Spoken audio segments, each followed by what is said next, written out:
Peggy 18.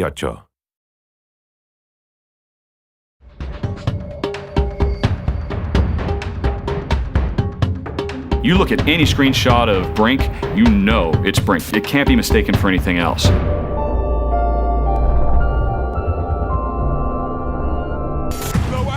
When we first started talking about this game, we did kind of have this vision of a super photorealistic game. Well, everyone's done the realistic thing. We didn't want to do something that's done 1,000 times before. It wasn't until Olivier sort of came on board where we actually came along with the ultra-realistic, sort of exaggerated toon style. Olivier and I argued about that stuff for a while. Olivier had this vision for the artistic style of the game, the characters, the environments, and he's stuck with it. They were a bit cautious at the beginning. We are navigating between realism and sometimes a bit more cartoony. Any sort of detail would be oversized. Because of this really fast-paced action and combat game, you have to quickly identify who's in front of your gun. So having this kind of exaggerated style makes things easier for everybody. Yes. The facial animation, that's something that is quite difficult to achieve. If you remove just a little bit of expression on an eyebrow, you have a very different result.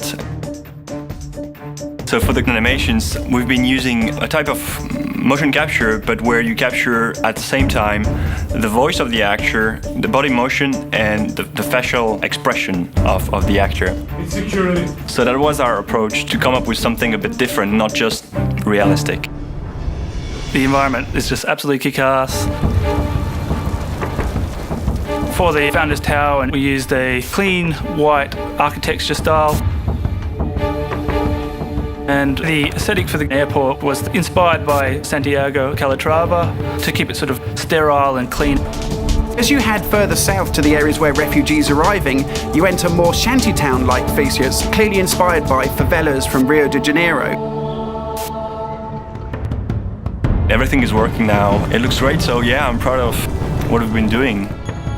It's awash with colors. It's awash with vibrancy. It's a lived-in world that you can just, reach into the screen and feel like you understand it, like you're living there yourself. It's absolutely perfect. In fact, right now, Olivier has a huge piece of paper on the back of his screen. We proved that the style was working. Color is back in shooter games.